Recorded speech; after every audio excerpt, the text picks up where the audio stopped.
નમસ્તે વિદ્યાર્થી મિત્રો, શારદા સંકુલ સંચાલિત શ્રી વિવેકાનંદ માધ્યમિક અને ઉચ્ચતર માધ્યમિક સ્કૂલ આપ સૌનું હાર્દિક સ્વાગત કરે છે.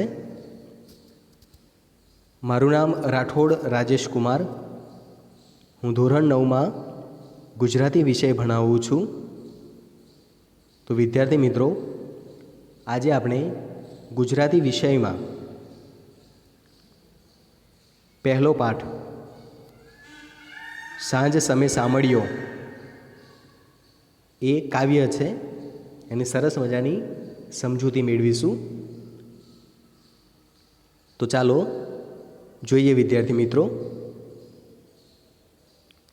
કાવ્યની સમજૂતી પહેલાં વિદ્યાર્થી મિત્રો આપણે અહીં કવિનો પરિચય મેળવવો જરૂરી છે. સાંજ સમે સાંભળ્યો, તો સાંજ એટલે સાંજના, સમ એટલે સમય, સાંભળ્યો એટલે કૃષ્ણ ભગવાનની વાત કરી છે. બરાબર, સાંજ સમે સાંભળ્યો. એના કવિ છે નરસિંહ મહેતા, જેમનો સમય આશરે ઈસવીસન 15મું શતક એટલે 15મી સદીની વાત કરવામાં આવી છે. અત્યારે આપણે 21મી સદીમાં જીવીએ છીએ. તો આ કાવ્ય બરાબર એમના સમયમાં, નરસિંહ મહેતાના સમયમાં લખાયેલું છે. ખૂબ જ જૂનું બરાબર એ જોવા મળે છે. નરસિંહ મહેતાની ઘણી બધી વિગતો આપણને મળતી નથી, છતાં થોડી ઘણી જે પણ માહિતી મળે છે એ આપણે હવે જોઈએ. ભાવનગર પાસેના તળાજામાં તેમનો જન્મ થયો હતો. તેમનું બાળપણ જૂનાગઢમાં વીત્યું. તેમને ગુજરાતી ભાષાના આદિકવિનું બિરુદ મળેલ છે. બરાબર, અહીં પ્રશ્ન પૂછાય કે આદિકવિ તરીકે કોણ ઓળખાય છે? તો નરસિંહ મહેતા આદિકવિ એટલે બહુ જૂના કવિ, બરાબર, કે જેમને જૂના કાવ્યો લખ્યા છે, ખૂબ જ જૂના. 15મી સદી એટલે ઘણું બધું જૂનું કહેવાય, એટલા માટે એમને અહીં આદિકવિ તરીકે ઓળખવામાં આવે છે. હિંડોળાના પદ, વસંતના પદ, કૃષ્ણલીલા, ભક્તિબોધ વગેરેના પદોમાં તેમની કવિતા મળે છે. ઝૂલના છંદમાં નરસિંહ મહેતાના પ્રભાતિયા આજે પણ લોકકંઠે ગવાય છે. નરસિંહ મહેતાના જે પણ પ્રભાતિયા છે એ બધા ઝૂલના છંદમાં જોવા મળે છે.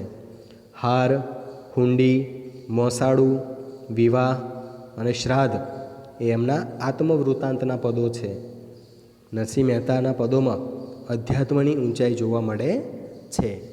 બરાબર, તો આ ફકરામાં આપણને નરસિંહ મહેતાની થોડી ઘણી માહિતી મળી છે. બરાબર, કવિ પરિચય પરીક્ષામાં પૂછાતો હોય છે, તો એ ખાસ યાદ રાખજો. તમે તમારી નોટમાં આની નોંધ કરી લેવાની રહેશે. આગળ જોઈએ વિદ્યાર્થી મિત્રો. તો આ કાવ્યમાં શું શું માહિતી આપવામાં આવી છે, આપણને શું સમજવાનું છે એની વાત કરી છે. સાંજ સમે સાંભળ્યો કૃષ્ણના મધુર રૂપનું ગીત કાવ્ય છે. બરાબર, આનો સાહિત્ય પ્રકાર છે ગીત કાવ્ય. એ પણ પરીક્ષામાં પૂછાતો હોય છે. સાંજના સમયે ગાયોનું ધન ગામ તરફ પાછું વળતું હોય એવા સમયે સાંભળ્યો વૃંદાવનથી આવતો હોય એવા વર્ણનથી કાવ્યની શરૂઆત થાય છે. મુંગુટ, કાનના કુંડળ, પીતાંબર અને ફૂલની પછેડી ધારણ કરેલા કૃષ્ણ ચંદનની જેમ મહેકે છે. કૃષ્ણના રૂપની આવી શોભા વર્ણવવા માટે નરસિંહ મહેતા જુદી જુદી ઉપમાઓ પ્રયોજે છે. જેમ કે તારાઓની વચ્ચે જેમ ચંદ્ર શોભતો હોય, સોના વચ્ચે હીરો શોભતો હોય, એમ ગોવાળની વચ્ચે ગિરિધર શોભી રહ્યા છે. છેલ્લી બે પંક્તિઓમાં સુંદર મધુર કૃષ્ણ પર ભક્ત નરસિંહ મહેતા કેવી રીતે વારી જાય છે એવો ભાવ શૃંગારિક રીતે વ્યક્ત થયો છે. આવા વાલા, શુભકારી, રસિક કૃષ્ણ વગર રહી શકાય એમ નથી. એમ વારંવાર નિરખતા એમને વારંવાર જોવાનું, નિરખવાનું મન થાય. એ સાથે આ કાવ્યની અહીં પૂર્ણાહુતિ કરવામાં આવે છે. બરાબર વિદ્યાર્થી મિત્રો, તો સરસ મજાનું કાવ્ય છે એ આપણે હવે જોઈશું. અહીં કાવ્ય આપવામાં આવ્યું છે વિદ્યાર્થી મિત્રો. બરાબર, કાવ્ય ગાવાનું તમને ગમે છે બધાને? સરસ. તો આજે આ કાવ્ય એ હું ગાઉં છું, બરાબર, એનું ગાન કરું છું. તમારે શાંતિથી સાંભળવાનું છે.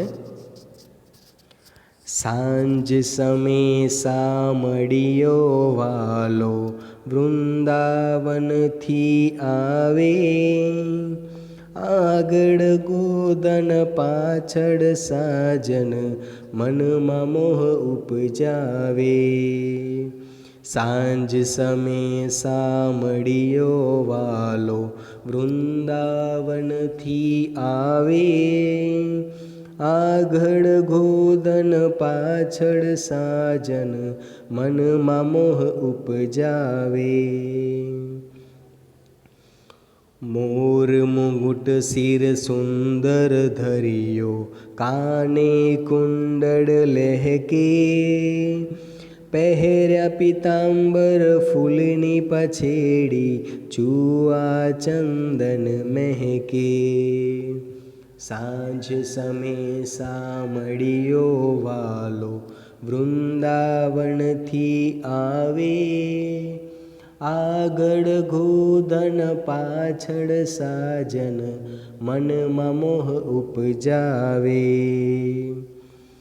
તારા મંડળમાં જેમ સસિયર શોભે, હેમે જડિંગ હીરો, તેમ ગોવાડમાં ગિરધર શોભે, હરિહરધરનો વીરો. સાંજ સમે સામળિયો વાલો વૃંદાવનથી આવે, આગળ ગોધન પાછળ સાજન મનમાં મોહ ઉપજાવે. વાલાજીનું રૂપ હૃદયમાં વસ્યું, મનડું તે ધસ્યું મારું, આડ કરી આલિંગન દીધું, તન મન મુખ પરવારું. સાંજ સમે સામળિયો વાલો વૃંદાવનથી આવે, આગળ ગોધન પાછળ સાજન મનમાં મોહ ઉપજાવે. વાલાજીનું રૂપ મહાશુભકારી, રસિયા વિના કેમ રહીએ, નરસૈયાચા સ્વામીની શોભા, નિરખી નિરખી હરખીએ. સાંજ સમે સામળિયો વાલો વૃંદાવનથી આવે, આગળ ગોધન પાછળ સાજન મનમાં મોહ ઉપજાવે. જોયું વિદ્યાર્થી મિત્રો, મજા આવી ને? તો આખું કાવ્ય એ નરસિંહ મહેતાના કાવ્યોમાંથી લેવામાં આવ્યું છે. ઘણા બધા કાવ્યો આપણે એમના કવિ પરિચયમાં જોયા, તો નાનકડું કાવ્ય એની અંદરથી લેવામાં આવ્યું છે. હવે વિદ્યાર્થી મિત્રો, કાવ્યનું ગાન તો કર્યું, પરંતુ હવે આપણે કાવ્યને સમજીશું. બરાબર, એક એક પંક્તિ લઈને આપણે એની વિસ્તારથી માહિતી મેળવીશું. અહીંયા જોઈ શકાય છે, જુઓ પ્રથમ પંક્તિ, સાંજ સમે સામળિયો વાલો વૃંદાવનથી આવે, આગળ ગોધન પાછળ સાજન મનમાં મોહ ઉપજાવે. સાંજ, સાંજ સમે, સાંજ એટલે સાંજના સમયે, સમે એટલે સમયે, અહીંયા તળપદા શબ્દ આપવામાં આવ્યું છે. સમ એટલે સમયે. શામળિયો, શામળિયો એ કૃષ્ણ ભગવાનને કહેવામાં આવ્યું છે. વહાલો, આપણા બધાના વહાલા એવા વૃંદાવનથી આવે. બરાબર, સાંજના સમયે ભગવાન કૃષ્ણ એ વૃંદાવનથી આવી રહ્યા છે. આગળ ગોધન પાછળ સાજન મનમાં મોહ ઉપજાવે. આગળ ગોધન, ગોધન ગાયોરૂપી ધન, બરાબર, પાછળ આપણે શબ્દાર્થ આપેલા છે, એની ચર્ચા આપણે પછી કરીશું, પરંતુ સાથે સાથે અહીં તમારે શબ્દની માહિતી પણ મેળવવાની રહેશે, જેથી કરીને કાવ્ય સમજૂતીમાં તમને ખ્યાલ આવે. આગળ ગોધન એટલે આગળ ગોધન ગાયોનું ધન, પાછળ સાજન, સાજન એટલે ગોવાળિયાઓ, સાથી મિત્રો. મનમાં મોહ ઉપજાવે, મનમાં શું કરે છે? આનંદ આપે છે. આ જોઈને બધાનું મન ખૂબ જ ખુશ થઈ જાય છે, ખૂબ જ આનંદિત થઈ જાય છે. આપણે એ લોકોનું વર્ણન જોઈએ એ જ્યારે ભગવાન શ્રી કૃષ્ણ સાંજના સમયે વૃંદાવનથી ગાયો લઈને પાછા ફરી રહ્યા છે, આગળ ગાયો ચાલતી હોય અને પાછળ એમના મિત્રો હોય, બરાબર, અને કૃષ્ણ એ ચાલી રહ્યા હોય ત્યારે આ સરસ મજાનું વર્ણન, બરાબર, સરસ મજાનું ચિત્ર ઉપસ્થિત થાય છે. એ જોઈને આપણું મન આનંદિત થઈ જાય છે, મનમાં આનંદ જાગે છે. આગળ જોઈએ વિદ્યાર્થી મિત્રો બીજી કાવ્ય પંક્તિ. મોર મુગુટ સુર સિંદર ધર્યો, કાને કુંડળ લહેકે, પહેર્યા પીતાંબર ફૂલની પછેડી, ચૂવા ચંદન મહેકે. વિદ્યાર્થી મિત્રો, અહીં કૃષ્ણનું પહેરવેશનું વર્ણન કરવામાં આવ્યું છે. કૃષ્ણ ભગવાને શું શું પહેર્યું છે. આગલી પંક્તિમાં આપણે જોયું કે એ વૃંદાવનથી આવી રહ્યા છે ગાયો લઈને, ગોવાળિયાઓ સાથે, પરંતુ અહીં એમનું સરસ મજાનું વર્ણન કરવામાં આવ્યું છે. કેવા કપડાં પહેર્યા છે, શું શું પહેર્યું છે એમને. તો જોઈએ. મોર મુગુટ શિર સુંદર ધર્યો. મોર, બરાબર, મુગુટ, મોર અને મુગુટ. શિર સુંદર ધર્યો, શિર એટલે મસ્તક, માથું, બરાબર, સરસ મજાનું મુંગુટ એમને માથા ઉપર પહેર્યો છે. અને માથા ઉપર મોરપીંછ, સરસ મજાના મુંગટ ઉપર મોરપીંછ લગાવેલું શોભી રહ્યું છે. કાને કુંડળ લહેકે, કાને, કાનમાં કુંડળ, બરાબર, કાનમાં પહેરવાનું ઘરેનું, એને કુંડળ કહેવાય. લહેકે, લટકી રહ્યું છે, બરાબર, કૃષ્ણનું વર્ણન. તો કાનમાં સરસ મજાના મોટા મોટા કુંડળ એ લહેકી રહ્યા છે. પહેર્યા પીતાંબર ફૂલની પછેડી, ચૂવા ચંદન મહેકે. પહેર્યા પીતાંબર, તો એમણે અહીં પીળા રંગનું પીતાંબર, પીળા વસ્ત્રો ધારણ કરનાર, બરાબર, પીળા વસ્ત્ર એમણે ધારણ કરેલા છે. ફૂલની પછેડી, ફૂલોની પછેડી એટલે એક જાતની ચાદર, બરાબર, સરસ મજાના ફૂલો એમના શરીર ઉપર એમને પહેર્યા છે. ચૂવા ચંદન મહેકે, ચૂવા એટલે એક જાતનું સુગંધિત તેલ, ચંદન, બરાબર, ચંદન પણ એક સુગંધી લાકડું છે, સુખડ, કે જે શરીર ઉપર એનો લેપ લગાવવાથી સરસ મજાની સુગંધ એ શરીરમાંથી આવતી હોય છે. મહેકે, મહેકી રહી છે, બરાબર. તો આ કાવ્ય પંક્તિમાં કહેવામાં આવ્યું છે કે ભગવાન શ્રી કૃષ્ણએ પોતાના માથા ઉપર મુંગટ ધારણ કર્યો છે, જેની ઉપર મોરપીંછ શોભી રહ્યું છે. કાનમાં સરસ મજાના કુંડળ પહેર્યા છે. શરીર પર એમણે પીળા રંગનું વસ્ત્ર ધારણ કર્યું છે, પીતાંબર, અને એક જાતની ચાદર, ફૂલોની ચાદર પાથરી હોય એવું સરસ મજાના ફૂલો પણ એમના શરીર ઉપર શોભી રહ્યા છે. સાથે સાથે તેમણે સુગંધિત તેલ લગાવ્યું છે, બરાબર, અને એમના શરીર ઉપર સુખડનો લેપ લગાવ્યો છે. સુગંધિત ચંદનની મહેક એ શ્રી કૃષ્ણમાંથી આવી રહી છે. તો નરસિંહ મહેતાએ આવું સરસ મજાનું વર્ણન અહીં કર્યું છે. આગળ જોઈએ વિદ્યાર્થી મિત્રો. તારા મંડળમાં જેમ સસ્યર શોભે, હેમે જડિંગ હીરો, તેમ ગોવાળમાં ગિરિધર શોભે, હરિ હળધરનો વીરો. બરાબર, તારા મંડળમાં અહીં કૃષ્ણનું સરસ મજાનું વર્ણન કરતા નરસિંહ મહેતા કહે છે, સરસ મજાની જુદી જુદી ઉપમાઓ આપે છે, જુદા જુદા શબ્દો પ્રયોજે છે કે કૃષ્ણ કેવી રીતે શોભી રહ્યા છે. બરાબર, તો તારા મંડળમાં જેમ સસ્યર શોભે, સસ્યર એટલે ચંદ્ર, બરાબર, આપણે રાત્રે આકાશમાં જોતા હોઈએ છીએ, તારાઓ સરસ મજાના સુંદર ટીમ ટીમ કરતા દેખાતા હોય છે. બરાબર, તો તારા મંડળમાં જેમ સસ્યર શોભે, ચંદ્ર એ શોભી રહ્યો છે. હેમે જડિંગ હીરો, હેમ, હેમ એટલે સોનું, કણક, સુવર્ણ. જડિંગ હીરો, સોનામાં જડેલો હીરો કેવો સરસ મજાનો શોભતો હોય છે. બરાબર, તો એવી જ રીતે કૃષ્ણ શોભી રહ્યા છે એવું અહીં નરસિંહ મહેતા કહે છે. તેમ ગોવાળમાં ગિરિધર શોભે, હરિ હળધરનો વીરો.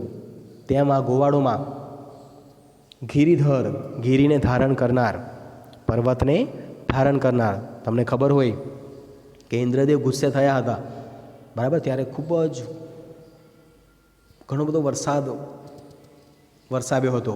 ત્યારે વૃંદાવનવાસીઓની રક્ષા માટે ભગવાન શ્રી કૃષ્ણએ ટચલી આંગળી પોતાની એની ઉપર આખો પર્વત ઊંચો કર્યો હતો. આથી એમને ગિરિધર કહેવામાં આવે છે, ગિરિને ધારણ કરનાર. તો તેમ ગોવાળમાં ગિરિધર શોભે. એમ ગોવાળમાં આ કૃષ્ણ શોભી રહ્યા છે. હરિ હળધરનો વીરો, હરિ ભગવાન હળધર, હળને ધારણ કરનાર કોણ? બલરામ, શ્રી કૃષ્ણના મોટા ભાઈ. બરાબર. તો અહીં કહેવામાં આવ્યું છે, નરસિંહ મહેતા શ્રી કૃષ્ણનું વર્ણન કરતાં કહે છે કે જેમ તારા મંડળમાં, જેમ તારાઓમાં ચંદ્ર શોભી રહ્યો છે, જેમ સોનામાં હીરો શોભે છે, એવી જ રીતે ગોવાળોમાં ગિરિધર શોભી રહ્યા છે. આ ગોવાળોની વચ્ચે, ગોવાળોના ટોળાની વચ્ચે ગાયોમાં ભગવાન શ્રી કૃષ્ણ શોભી રહ્યા છે, અને એ બલરામના નાના ભાઈ છે. આગળ જોઈએ વિદ્યાર્થી મિત્રો. વાલાજીનું રૂપ હૃદયમાં વસ્યું, મનડું તે ધસ્યું મારું, આડ કરી આલિંગન દીધું, તનમન મુખ પર વારું. બરાબર. આપણે જોયું, આખું વર્ણન કર્યું. શ્રી કૃષ્ણ સાંજના સમયે આવી રહ્યા છે, એમનું સરસ મજાનું વર્ણન જોયું. ત્યાર પછી કેવી રીતે શોભે છે કૃષ્ણ એનું વર્ણન કર્યું. તો આ વાલાજીનું રૂપ હૃદયમાં વસ્યું, ભગવાન કૃષ્ણનું રૂપ એ આપણા હૃદયમાં વસી જાય એવું છે. એમને જોઈને આપણું મન આનંદિત થઈ જાય. મનડું તે ધસ્યું મારું. કવિ નરસિંહ મહેતા કહે છે કે મારું મન એમના તરફ ધસી ગયું છે, એમના ઉપર વારી ગયું છે, એમની ઉપર કુરબાન થઈ ગયું છે. આડ કરી આલિંગન દીધું, તનમન મુખ પર વારું. આડ, આડ એટલે અહીં આક્ષેપ થાય આમ તો, પરંતુ અહીં વહાલ પ્રેમની વાત કરવામાં આવી છે. પ્રેમ કરી આલિંગન દીધું. આલિંગન એટલે ભેટવું. બરાબર. ગળે મળવું, ભેટવું દીધું.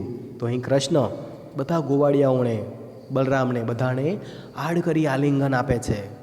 બરાબર. ભેટે છે, પ્રેમથી ભેટે છે. તનમન મુખ પર વારું. મારું જે તન છે, મારું જે શરીર છે, તન એટલે શરીર અને મન, એ બધું જ એમના ઉપર વારી જાય, એ બધું જ એમના ઉપર કુરબાન થઈ જાય. મારું આખું જીવન એ ભગવાન કૃષ્ણ ભક્તિમાં વીતી જાય એવું અહીં નરસિંહ મહેતા જણાવે છે. આગળ જોઈએ વિદ્યાર્થી મિત્રો. વાલાજીનું રૂપ મહાશુભકારી, રશ્યા વિના કેમ રહીએ, નરસૈયાચા સ્વામીની શોભા, નિરખી નિરખી હરખીએ. બરાબર. આ વાલાજીનું જે રૂપ છે મહાશુભકારી, એમનું જે રૂપ છે એ શુભકારી છે. આપણે જોઈને આપણને આનંદ થાય, આપણને શુભની પ્રાપ્તિ થાય અને આપણું જીવનનું કલ્યાણ કરી દે એવું આ રૂપ ભગવાન શ્રી કૃષ્ણનું છે. રસ્યા વિના કેમ રહીએ. આવા જે રસિક છે, આવા જે આનંદિત વ્યક્તિ છે, આવા આનંદિત ભગવાન છે, એમના વગર બિલકુલ રહી શકાય નહીં. નરસૈયાચા સ્વામીની શોભા, નિરખી નિરખી હરખીએ. નરસૈયા. બરાબર. નરસૈયાચા સ્વામી નરસિંહ મહેતાનું ઉપનામ છે અહીં. તો આવા નરસિંહ મહેતાના જે સ્વામી છે કોણ? ભગવાન કૃષ્ણ. એની શોભા નિરખી નિરખી હરખીએ. બરાબર. જોઈને એમને જોયા કરવાનું મન થાય. જેટલી વાર જોઈએ એટલી વાર આપણને સંતોષ ના થાય, બસ જોયા કરવાનું મન થાય, જોયા કરવાનું મન થાય. એવું નરસિંહ મહેતા પોતાના સ્વામી વિશે અહીં કહેવામાં આવ્યું છે. તો વિદ્યાર્થી મિત્રો, આ કાવ્યમાં તમને ખ્યાલ આવી ગયો હશે એ ભગવાન શ્રી કૃષ્ણ, બરાબર, એ વૃંદાવનથી પોતાની ગાયો લઈને પાછા સાંજના સમયે વૃંદાવનના જંગલમાંથી પાછા ફરી રહ્યા છે. એમની સાથે આગળ ગાયો ચાલે છે અને પાછળ એમના મિત્રો ગોવાળિયાઓ એ પણ ચાલી રહ્યા છે. બરાબર. આવું દ્રશ્ય જોતાં આપણને ખૂબ જ આનંદની પ્રાપ્તિ થાય છે. ત્યાર પછીની કાવ્ય પંક્તિમાં ભગવાન શ્રી કૃષ્ણએ સરસ મજાનો મોરપીંછવાળો મુંગટ ધારણ કરેલો છે. કાનમાં સરસ મજાના કુંડળ લહેકી રહ્યા છે. બરાબર. પીળા વસ્ત્રો ધારણ કર્યા છે, ફૂલોનો હાર પહેર્યો છે. બરાબર. એમના શરીરમાંથી સુગંધિત તેલ લગાવવામાં આવ્યું છે અને સરસ મજાના લેપથી એમનું શરીર આખું સુગંધિત થઈ રહ્યું છે. ત્યાર પછી નરસિંહ મહેતા કહે છે કે જેમ આકાશમાં રાત્રે તારાઓ શોભતા હોય છે, તારાઓમાં ચંદ્ર શોભતો હોય છે, એમ ભગવાન શ્રી કૃષ્ણ શોભી રહ્યા છે. જેમ સોનામાં હીરો જડેલો હોય તો કેવો સરસ મજાનો ચમકે, એવી રીતે ભગવાનની તુલના કરવામાં આવી છે. બરાબર. તો જેમ ગોવાળોમાં આ ગિરિધર શોભી રહ્યા છે. ઘણા બધા મિત્રો હતા, પરંતુ શ્રી કૃષ્ણ કંઈક અલગ જ એમનું રૂપ છે, કંઈક અલગ જ એમનું દેખાવ છે, કંઈક અલગ જ એમનું વર્ણન છે. સરસ મજાના એ શોભી રહ્યા છે. એવા બલરામના ભાઈ કૃષ્ણનું વર્ણન કરવામાં આવ્યું છે. બરાબર. આ કૃષ્ણ એમનું રૂપ એ હૃદયમાં વસી જાય એવું છે. એ રશિયા વગર રહી શકાય એમ નથી. બરાબર. અહીંયા નરસિંહ મહેતા એ કૃષ્ણ ભગવાનને પોતાના સ્વામી કહે છે અને એમને વારંવાર જોયા કરવાનું મન થાય. એમને જોવા માત્રથી આપણું કલ્યાણ થાય એવી સરસ મજાની ભાવના આ કાવ્યમાં વ્યક્ત કરવામાં આવી છે. તો વિદ્યાર્થી મિત્રો, અહીં શબ્દ સમજૂતી આપવામાં આવી છે. શબ્દોની સમજૂતી આપણે આગળ મેળવી લીધી. અહીં આપવામાં આવી છે એ તમારે તમારી નોટમાં લખવાની રહેશે. ગોધન, ગાયરૂપી ધન, ગાયોનું ધન. કુંડળ, કાને પહેરવાનું ઘરેનું. પિતાંબર, પીળું રેશમી વસ્ત્ર. પછેડી, એક જાડી ચાદર. ચૂવા, સુગંધિત તેલ, જેની ચર્ચા આપણે કરી. ચંદન તો એક જાતનું સુગંધિત લાકડું. સુખડ, શસ્યર, શસ્યર એટલે ચંદ્ર. હેમ એટલે સોનું, કનક, સુવર્ણ. હળધર, બલરામ શ્રી કૃષ્ણના ભાઈ, હળને ધારણ કરનાર. નિરખવું, ધ્યાનથી જોવું. આડ, આક્ષેપ થાય આમ તો, પરંતુ અહીં વહાલ ઓળખ કહેવામાં આવી છે. એની નીચે છે વિરુદ્ધાર્થી શબ્દ. મોહ તો નિર્મોહ. રૂપ, કુરૂપ. શુભ, અશુભ. તળપદા શબ્દો આપવામાં આવ્યા છે. વીન એટલે વિના, વગર પણ અહીં થઈ શકે. સમય, સમયે. ધર્યો, ધારણ કર્યો. જડિંગ, જડેલું. અને હૃદય તો હૃદયમાં. બરાબર વિદ્યાર્થી મિત્રો, તો સરસ મજાનું કાવ્યની માહિતી આપણે મેળવી. બધાને ખૂબ જ સમજ પડી હશે. Thank you.